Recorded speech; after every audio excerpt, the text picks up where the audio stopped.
اعوذ باللہ من الشیطان الرجیم بسم اللہ الرحمن الرحیم وما ارسلناک الا رحمتا للعالمین صدق اللہ العظیم اللہم صلی علی سیدنا مولانا محمد وعلی آل محمد کما صلیت علی ابراہیم وعلی آل ابراہیم انک حمید مجید۔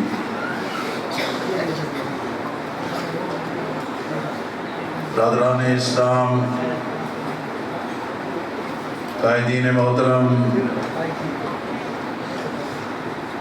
اور میری بہت ہی معزز بہنوں، بیٹیوں، بہت ہی عزیز نوجوانوں، میں جناب حافظ جاوید اقبال صاحب کا جو امیر ضلع بھی ہیں اور پی 87 سے ترازو جماعت اسلامی کے امیدوار بھی ہیں، ان کا اور ان کی پوری ٹیم کا دل کی گہرائیوں سے شکریہ ادا کرتا ہوں کہ آج ایک عرصے کے بعد میاں والی میں کارکنان کے ساتھ، خواتین و حضرات کے ساتھ اور معزز شخصیات کے ساتھ ملاقات کا اور گفتگو کا موقع مل رہا ہے۔ مجھے خوشی ہے یہاں اس ورکرز کنونشن سے جناب عارف پھٹک صاحب نے، جناب قاری شیر محمد صاحب نے، جناب حکیم عبدالرحمن صاحب نے، جناب محمد اسلم خان صاحب نے اور عبدالوہاب خان نیازی جو اپنے چچا کے ڈائلسس کی وجہ سے انہیں راولپنڈی جانا پڑا اور مجھے ٹیلی فون پر بھی اس کی تفصیلات سے آگاہ کیا، اور ان کی جگہ ہمارے بہت ہی عزیز بھائی رہنما نجیب اللہ خان نے بہت ہی شاندار گفتگو کی، اور اسی طرح دیگر قائدین نے، نوجوانوں نے اپنے جذبات اور اپنے احساسات کا اظہار کیا ہے۔ میں اسلامی جمعیت طلبہ پنجاب کا ناظم تھا اور 1972 کے آخر اور پھر 1973 سے میاں والی کے ساتھ ایک طویل مدت کا رابطہ اور ایک تعلق ہے۔ حفیظ اللہ خان نیازی جو اسلامی جمعیت طلبہ پھر قائد اعظم یونیورسٹی کے صدر رہے، اس حوالے سے بھی ایک بہت گہرا رابطہ رہا۔ پھر اس پوری مدت میں جتنے بھی امرائے اضلاع ان ذمہ داریوں پر آئے، مولانا محمد علی مظاہری رحمت اللہ علیہ، ہمارے بہت ہی محترم رہنما مربی اور محسن حاجی غلام محمد بچر رحمت اللہ علیہ، ممتاز خان ایڈوکیٹ رحمت اللہ علیہ، اللہ تعالی قاضی نعمان صاحب کو صحت کاملہ اور عاجلہ عطا فرمائے، جناب عبد الرحمن خان رحمت اللہ علیہ، عبد الوہاب خان نیازی، ڈاکٹر انور خان مرحوم و مغفور، اور ان دنوں جناب حافظ جاوید اقبال صاحب کے ساتھ تعلق بھی ہے، اور یہ تعلق دین کی بنیاد پر ہے۔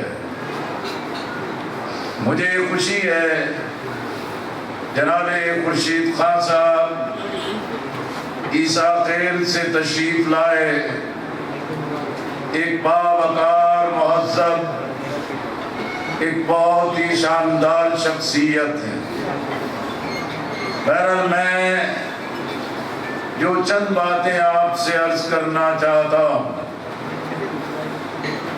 اس لیے کہ ملک کے حالات، عالم اسلام کی صورتحال، غزہ، فلسطین، قبلہ اول، بیت المقدس کی صورتحال پر ہر شخص پریشان ہے۔ اب انتخابات 8 فروری 2024 کو اس کا اعلان ہو چکا ہے، لیکن بے یقینی بھی قائم ہے اور بے اعتمادی بھی قائم ہے۔ لیکن یہ بات واضح ہے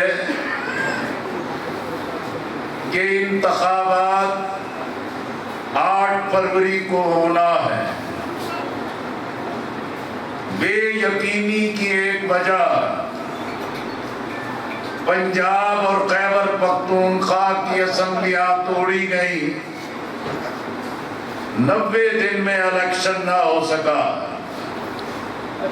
تمام تجزیہ نگار اسی بات پر اتفاق کرتے ہیں کہ عمران خان صاحب نے یہ غلط فیصلہ کیا، جس کی وجہ سے اسٹیبلشمنٹ کو اثر نو ایک اندھی طاقت کے ساتھ سیاست اور امور ریاست میں مداخلت کا موقع مل گیا۔ لیکن یہ بات اپنی جگہ حقیقت ہے، لیول پلینگ فیلڈ ملنا چاہیے۔ کسی پارٹی اور لیڈر کو اثر نو سلیکشن کے معیار پر نہیں لانا چاہیے، اور اگر اختلاف ہے تو ریاست کی طاقت کے ساتھ کسی کو الیکشن سے باہر بھی نہیں رکھنا چاہیے۔ اور میں کہنا چاہتا ہوں، لیول پلینگ فیلڈ محض یہ نہیں ہے۔ ماضی میں بھی قوم نے دیکھا، بھٹو مرحوم اسی طرح اسٹیبلشمنٹ کی آنکھوں کا تارا تھا، لیکن جب اختلاف بڑھتا ہے پھر عبرت بنا دیا جاتا ہے۔ میاں نواز شریف اینٹی بھٹو سیاست پر قومی منظر پر لایا گیا، لیکن جب اختلاف پیدا ہوا اقتدار سے ہٹا دیے گئے۔ عمران خان پروجیکٹ بنا، ریاست کی طاقت اور لوگوں کو توڑ توڑ کر ساتھ کھڑا کیا۔ اس وقت بھی انتخابات میں لیول پلینگ فیلڈ نہیں تھی، لیکن ہم آج بھی کہتے ہیں کہ انتخابات میں سب کو برابری کا موقع ملنا چاہیے۔ لیول پلینگ فیلڈ اس چیز کا نام ہے کہ آئین پاکستان قومی قیادت کا معیار آرٹیکل 62-63 کی صورت میں واضح کرتا ہے، لیکن المیہ ہے کوئی بھی پارٹی، پاپولر پارٹی ٹکٹ دینے کے وقت اس معیار کو پیش نظر نہیں رکھتی۔ لیول پلینگ فیلڈ اس چیز کا نام ہے کہ انتخابی ضابطہ اخلاق پر عمل کیا جائے، مال دولت، پیسہ، حرام کی دولت اور لوگوں کے خون پسینہ نچوڑ کے دولت اکٹھی کرنے والے الیکشن پہ ڈاکہ مارتے، الیکشن کو ہائی جیک کرتے۔ لیول پلینگ فیلڈ یہ ہے کہ ضابطہ اخلاق پر عمل ہونا چاہیے، اور لیول پلینگ فیلڈ اس چیز کا نام ہے کہ انتخابات صاف ہوں، شفاف ہوں، غیر جانبدارانہ، عوام کا اعتماد بحال ہونا چاہیے۔ لیول پلینگ فیلڈ اس چیز کا نام ہے بیرون ملک پاکستانیوں کو ووٹ کا حق ملے، بیرون ملک پاکستانیوں کا اعتماد بحال ہونا چاہیے۔ یہ تھانے، یہ ڈی پی اوز، یہ ڈی سیز، یہ کمشنرز، یہ سول اسٹیبلشمنٹ انتخاب کے بندوبست کے لیے استعمال نہیں ہونی چاہیے۔ پھر انتخابات کی شفافیت کا تقاضا ہے، سیاسی انجینئرنگ نہیں، اسٹیبلشمنٹ من پسند نتائج نہیں، اور اسٹیبلشمنٹ اپنی بالادستی کو قائم رکھنے کے لیے ان کی دہلیز پر جو سجدہ ریز ہو جائے اس کے سر پہ اقتدار کی ہما بٹھا دی جائے۔ اسی روش نے پاکستان کو اس تباہی سے دوچار کیا ہے۔ فوج پاکستان کا قومی ادارہ ہے، اس کے افسر، اس کے جوان، اس کے شہداء پہ پوری قوم کو فخر ہے۔ لیکن آج اگر فوج کے کردار پر لوگوں نے سوالیہ نشان کھڑا کیا ہے، وہ سیاسی مداخلت ہے، الیکشن کی بندوبست ہے۔ اور جب فوج اور عوام کے درمیان محبت کے رشتے کمزور ہو جائیں، مٹ جائے، پھر کوئی ایٹمی طاقت قومی سلامتی کی بھی ضمانت نہیں بن سکتی۔ فوج اپنے آئینی دائرے اور اپنے کردار کی طرف اپنے آپ کو محدود کرے۔ یہ 25 کروڑ عوام پاکستان کی فوج کی پشت پہ کھڑے ہوں گے، پھر چاہے مغربی سرحد سے، مشرقی سرحد سے امریکی حما پہ دہشت گردی کا راج قائم کرنے کی کوشش کی جائے، عوام اسے شکست دیں گے۔ لیکن ہمارا مطالبہ ہے کہ پاکستان کو ایک مستحکم پاکستان بنانے کے لیے ریاست کے ادارے، سول ملٹری اسٹیبلشمنٹ ماضی کی غلطیوں سبق سیکھے اور آئندہ کے آئین کے دائرے میں اقدامات کی طرف بڑھے۔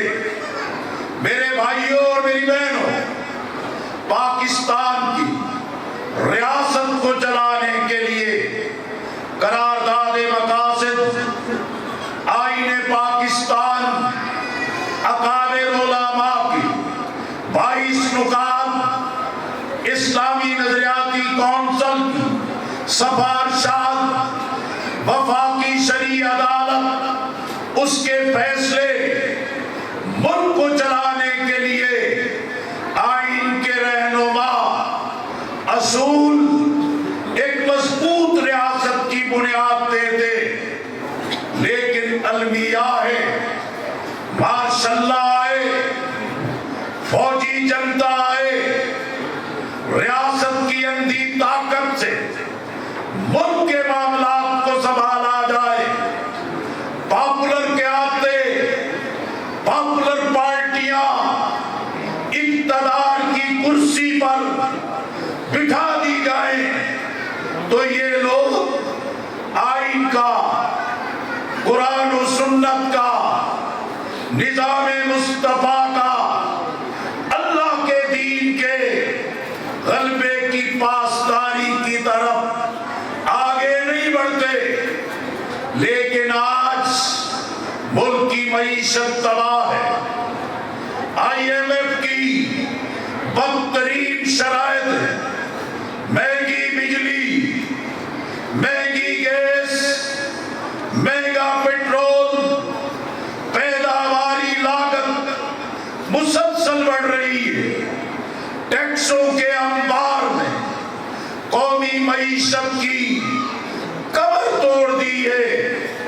یہ سود کی لعنت نے، قرضوں کے انبار نے، ڈیٹ فائنانسنگ نے قومی معیشت کو تباہ کر دیا ہے۔ میرے عزیزو، یہ تباہی کی منزل کوئی ایک حکومت نہیں، 1970 کے بعد ہر حکمران طبقہ، ہر حکمران پارٹی اس چیز کے لیے جواب دے کہ پاکستان پر اتنا قرضہ چڑھ گیا، لیکن پاکستان کی پسماندگی نہیں ختم ہو رہی۔ میاں والی سیاست میں اہم مقام رکھتا ہے، یہ کیوں پسماندہ ہے، یہ کیوں پیچھے دھکیلا گیا ہے۔ ہر حکومت میں یہاں کے لوگ وزارتوں پر براجمان ہوتے، قوم سوال کرتی ہے ہماری تعلیم کیوں تباہ ہے، ہماری صحت کیوں برباد ہے، یہ تھانے، کچہریاں، عدالتیں کیوں بربادی کا نقشہ پیش کرتی ہے۔ آج عوام کو عدل و انصاف کیوں حاصل نہیں ہے؟ یہاں سالہ سال یہ پارٹیاں اقتدار پر رہی ہے۔ عوام خود اس بات کو دیکھے کہ یہ آزمائے مورے، یہ آزمائے حربے، یہ پاپولیرٹی، یہ گلیمر، یہ دولت کی بنیاد پہ بیانیے تراشنا، اسٹیبلشمنٹ کی مدد سے لیڈرشپ کے بت تراشنا، یہ حربے ناکام ہو چکے۔ آج ہماری نئی نسل، ہمارے نوجوان، ہماری بیٹیاں، ہماری خواتین جس بربادی کی طرف دھکیلی گئی ہے، اس کا ذمہ دار یہی حکمران طبقہ ہے، یہی بندوبست کے ذریعے انتخاب جیتنے والا طبقہ ہے۔ میرے بھائیوں اور کشمیر پاکستان کی شہرت، کشمیری لازوال قربانیاں دے رہے، لیکن آج کشمیر پر سودے بازی، کشمیر کو نظر انداز کرنا، یہ بزدل حکمرانوں کا شیوا بن گیا ہے۔ افغانستان ہمارا ہمسایہ، انتہائی قابل فخر مسلمان ملک ہے۔ افغانستان کے عوام نے برطانیہ، USSR، اب امریکہ، اس کے نیٹو فورسز کو ذلت آمیز شکست دی ہے۔ اگر عمران خان صاحب طالبان کی کامیابی کے بعد افغان عوام کی فتح کو تسلیم کر لیتے، آج پاکستان اور افغانستان کے تعلقات کی کشیدگی کی یہ صورت نہ ہوگی۔ آج افغان مہاجرین، افغان مہمان، افغان عوام، جن کے لیے پاکستان نے بڑی قربانیاں دی ہیں، خدمت کی ہے، لیکن پالیسی سازوں نے، فیصلہ کرنے والوں نے 25 کروڑ عوام کی اس محنت، محبت اور خدمت کو برباد کیا ہے۔ آج ایک طبقہ کہتا ہے منشیات آئی، کلاشنکوف آئی۔ میں ان سے کہنا چاہتا ہوں، تمہارے اندر جہاد کی غیرت کیوں نہیں آئی؟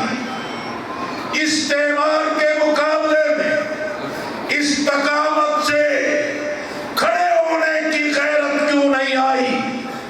اور استعماری قوتوں کے مقابلے میں ایمانی طاقت، خودداری کے ساتھ کھڑے ہونے کی یہ بات کیوں نہیں پیدا کی؟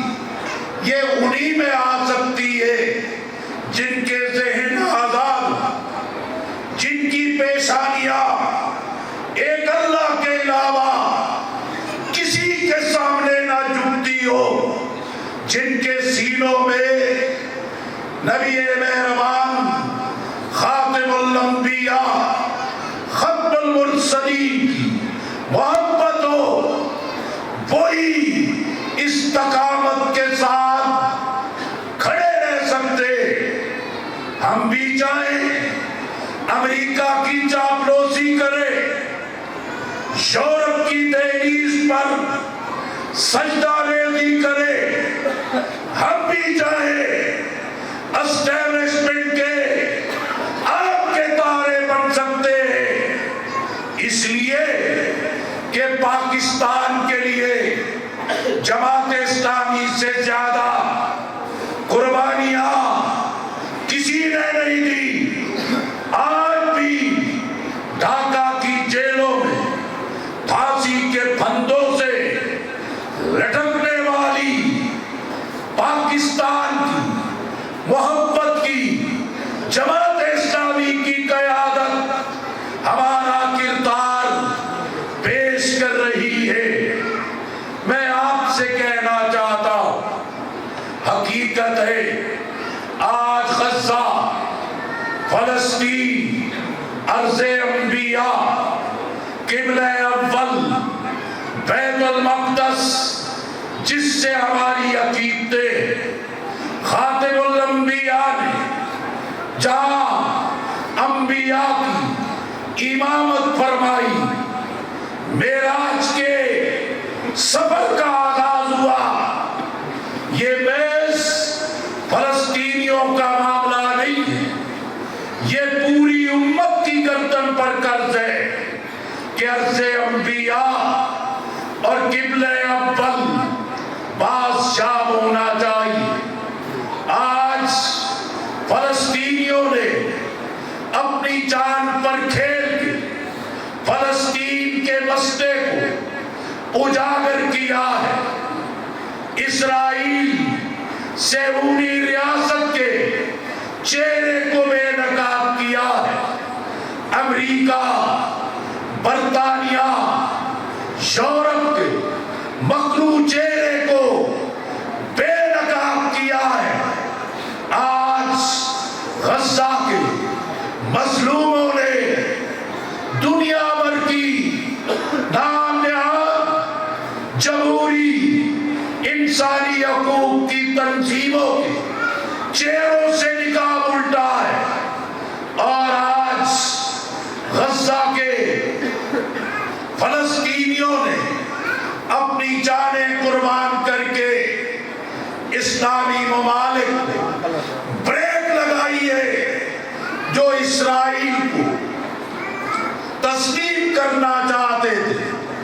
لیکن مسئلہ یہ ہے 15,000 مرد و خواتین بچے شہید ہو گئے، اسپتال تباہ ہو گئے، 3 لاکھ بلڈنگز مسمار ہو گئی، اور ان کے پناہ گزین کیمپوں پر بمباری ہے۔ لیکن ایک فلسطینی نے بھی اسرائیل کی حمایت کا اعلان نہیں کیا، ایک فلسطینی نے بھی کمزوری کا اظہار نہیں کیا۔ میرے بھائیوں، آج بم سے معصوم بچے کے چیتڑے اڑتے، ماں پکارتی ہے میرا بچہ معصوم ہے، کفن میں ڈالو گے، ٹکڑے اکٹھے کرو گے، سرد موسم ہے، میرا بچہ ڈر جائے گا، سردی لگ جائے گی، مجھ ماں کو بھی ٹکڑے کر دو اور اس کے ساتھ قبر میں ڈالو، اور میرے سینے پر میرے لال کو رکھ دو۔ آج ضرورت تھی عالم اسلام بزدلی نہیں، غیرت اور حمیت سے اقدام کرتا۔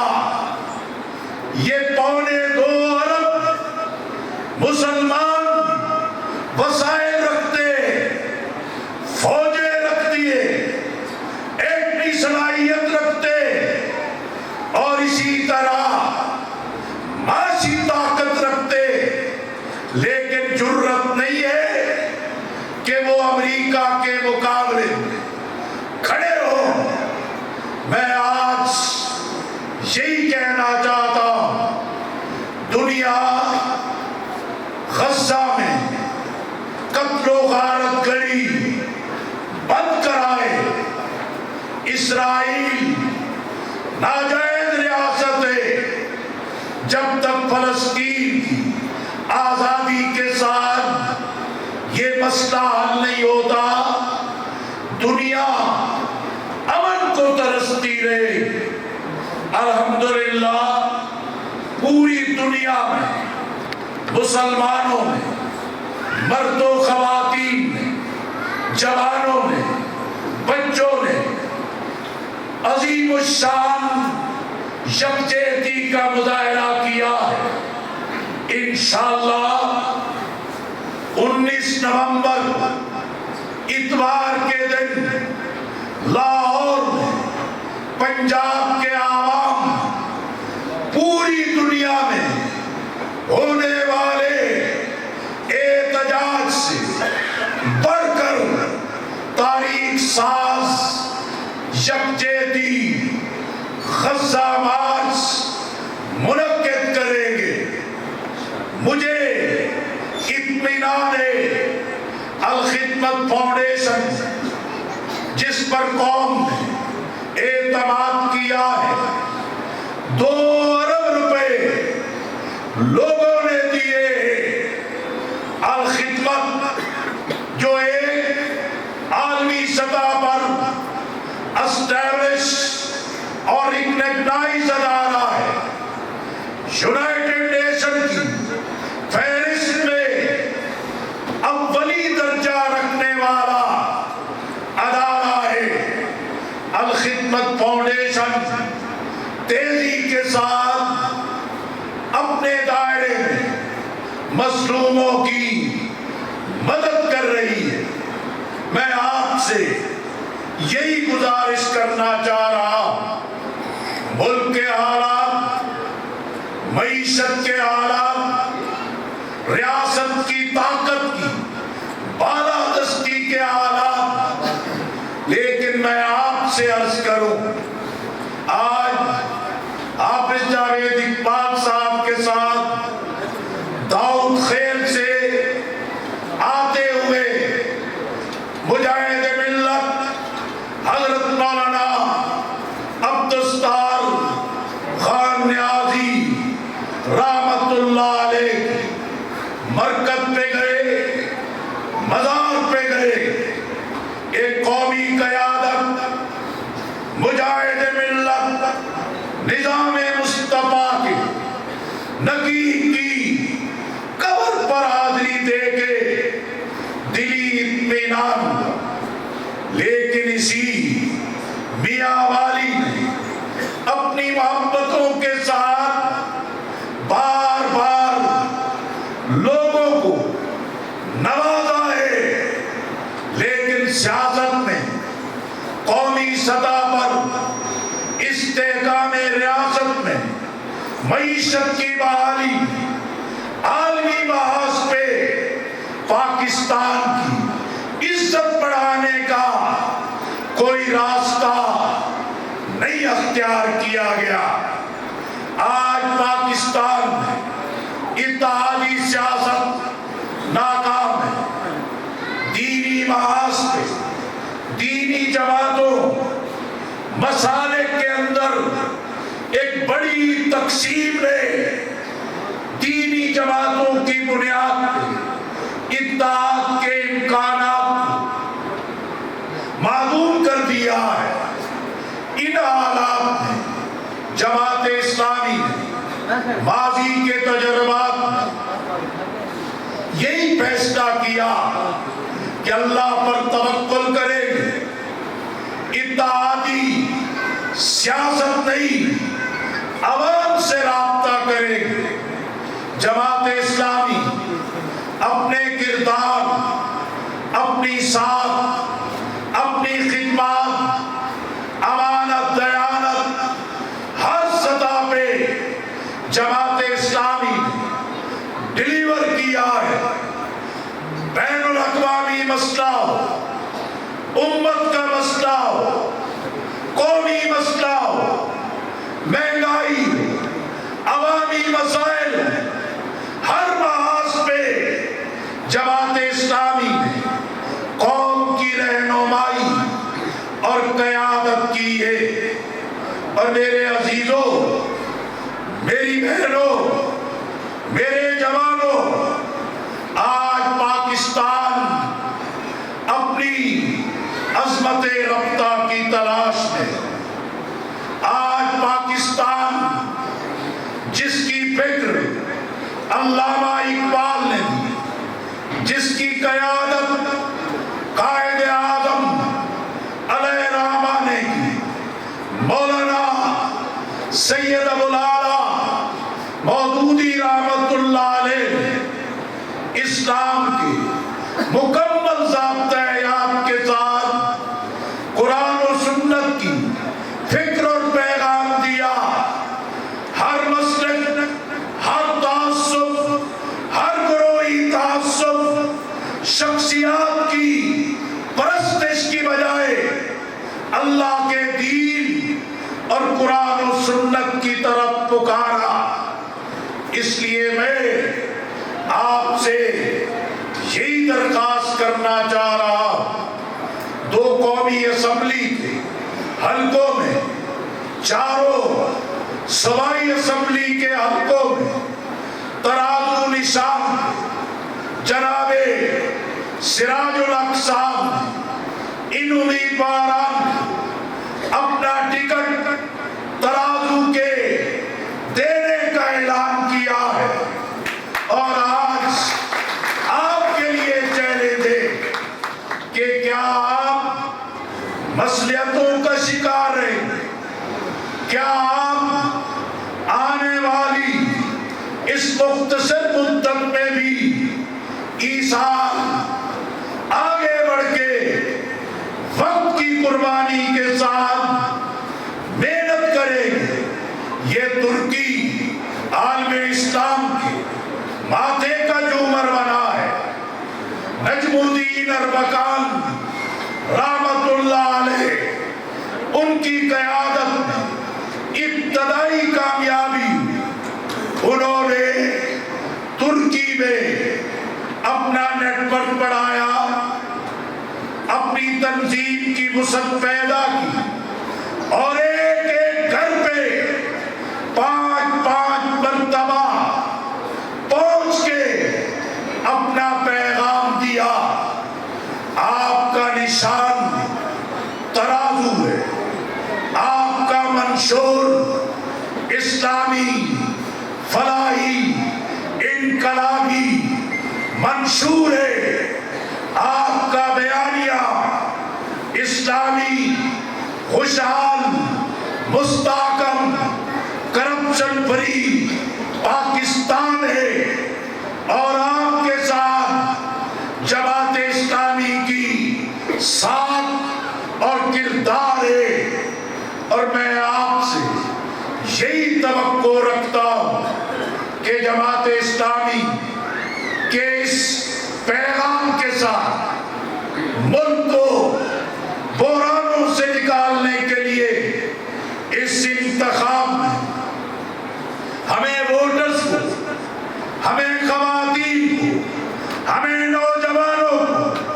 قائل کرنا ہے اپنی نئی نسل کے مستقبل کے لیے، پاکستان کی سلامتی کی حفاظت کے لیے، پاکستان کو عزت وقار، حمیت اور غیرت کا مقام دلانے کے لیے ہمیں اس انتخاب میں جان لڑانا ہے، محنت کرنا ہے۔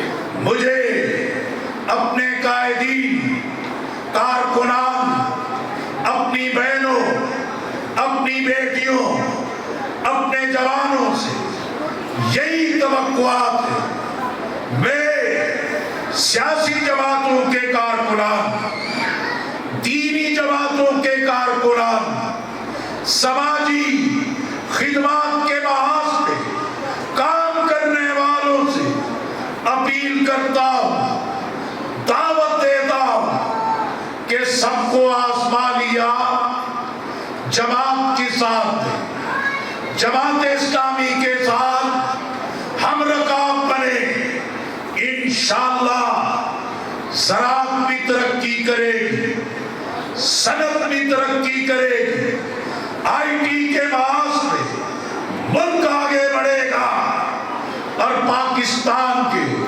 عوام کے دکھ درد اور مسائل حل ہوں گے۔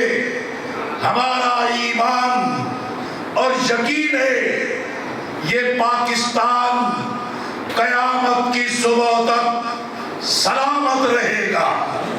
ہمارا ایمان اور یقین ہے اس پاک سرزمین پہ اللہ کا دین غالب ہو کے رہے گا۔ ہماری جدوجہد ظلم اور جبر کے نظام کا خاتمہ، عدل و انصاف، قومی وسائل منصفانہ تقسیم کرنا ہے۔ جماعت کا عزم ہے ہم پورے ملک میں سے اہل لوگ، دیانتدار لوگ، پاکستان سے محبت رکھنے والے لوگوں سے مل کے اس قوم کے لیے کام لیں گے۔ ہمیں پاکستان باوفا اقلیتوں پر اعتماد ہے، باوفا پاکستان کی مینارٹیز پر اتفاق ہے۔ ہم انہیں یقین دلانا چاہتے ہیں کہ جماعت اسلامی پاکستان میں اقلیتوں کی مذہب، عبادت گاہوں، بنیادی حقوق، انسانی حقوق، تعلیم، روزگار کے لیے وہی حق سمجھتے ہیں جو پاکستان کی اکثریت کو حاصل ہے۔ میری دعا ہے کہ اللہ تعالی ہمارے ان قائدین کو، تمام کارکنان، خواتین، نوجوانوں، طلباء کو اللہ تعالی ہمت اور استقامت دے۔ انشاءاللہ 8 فروری کو ترازو نشان پاکستان کی فتح کا نشان بنے گا۔ وآخر دعوانا